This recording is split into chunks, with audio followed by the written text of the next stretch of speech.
নেমাৰিব ৰ'বচোন মই আপোনালৈ সজাইছিলে চকচোনে মই ল'ৰাটো কবকত থৈ আহিছোঁ নেমাৰিব ৰ'ব মই দুখ পাইছোঁ ৰ'ব নেমাৰিব দাদা কি হৈছে দাদাঘৰ ইমান হুলস্থুল যে বাইদেউ এজনী হেৰামীয়া মাটিটো কথা শুকাই আছে 10টা বজালৈকে চাহ অকণ দিয়া নাই ভাত কেইটামান দিয়া নাইকিয়া ঘৰ সোমাই আছে তাই ৰচোন অকণমান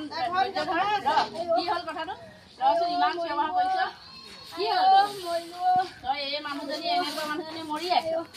তাই চাচোন এতিয়া 6 মাহৰ পেটত গৰ্ভৱতী ইফালে 2 বছৰীয়া এটা সন্তান আছে সেই 2 বছৰীয়া সন্তানৰ পিছত 6 মাহৰ গৰ্ভৱতী মানুহজনী অৱস্থাটো চাচোন তই আকৌ তাক মৰি আছ মৰিয়ালে কি হ'ব প্লেনিং নকৰাকে একো কথা আলোচনা নকৰাকে ধৰি পিছৰ সন্তানৰ কথা কেলে ভাবিছিলি সেইকাৰণে তহঁতৰ এই অৱস্থাত কেনেকৈ তাই চাহ ভাত সহজে তোক যোগাৰ দিব পাৰিব সেইকাৰণে যোগাৰ দিব পৰা নাই আকৌ তই মৰিয়ালে মানুহজনী কি হ'ব মানুহজনী গাত আছে কি তোৰ তাই যদি কাইলৈ কিবা এটা হৈ যায় তোৰ কি হ'ব মই বাইদেউ চাওকচোন মই ইমানকৈ তেওঁক কৈছোঁ মই তেওঁলৈ ইয়াত বান্ধি বুলি লৈছিলোঁ চাওকচোন মই তেওঁক কৈছোঁ মই ল'ৰাটো ববঘৰত থৈ আহি আপোনালৈ নিওঁ বুলিয়ে লৈছিলোঁ তথাপিও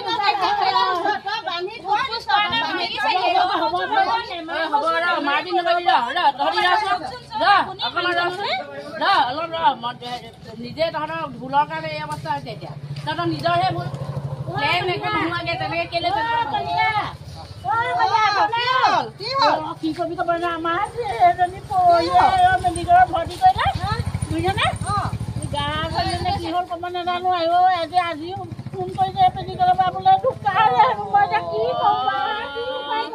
কৃষ্ণ তাই কেলে কালি মই ফোন কৰিছিলোঁ তাই দেখোন ভাল বুলিয়ে কৈছে পৰহিয়ে ভৰ্তি কৰিলে গতিকে কালি ভাল আজি ৰাতিপুৱা ঢুকাই থাকিলে মই এতিয়া কি ক'ম মোৰ ল'ৰাটো অকলে অকলে তাত আছে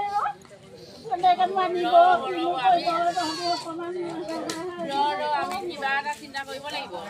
এতিয়া আমি এই বিষয়ে ফেমিলি প্লেনিঙৰ বিষয়ে এখন মিটিং দিছোঁ আমাৰ এইখিনিতে অকণমান আলোচনা হ'ব এতিয়া মই মাতিবলৈহে আহিছিলোঁ তহঁতৰ ইমান হুলস্থুল বলচোন তহঁতি তালৈকে আপুনিও তালৈকে আহকচোন কথাটো তাতে আলোচনা কৰি আমি কিবা এটা ব্যৱস্থা ল'ব লাগিব ব'ল আহ তহঁতি ইয়ালৈকে আহচোন আহ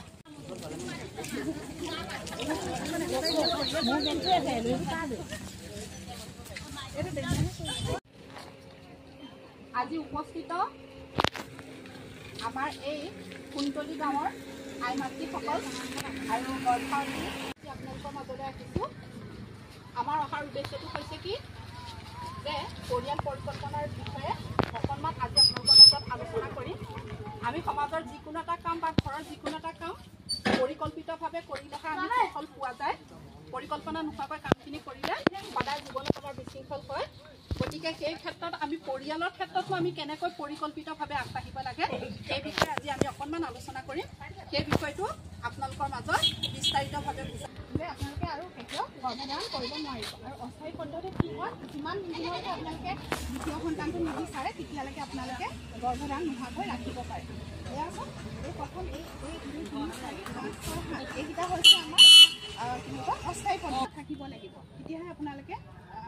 মহিলা বন্ধ্যাকৰণটো কৰিব পাৰিব আৰু অস্থায়ী পদ্ধতিকেইটাত আপোনালোকে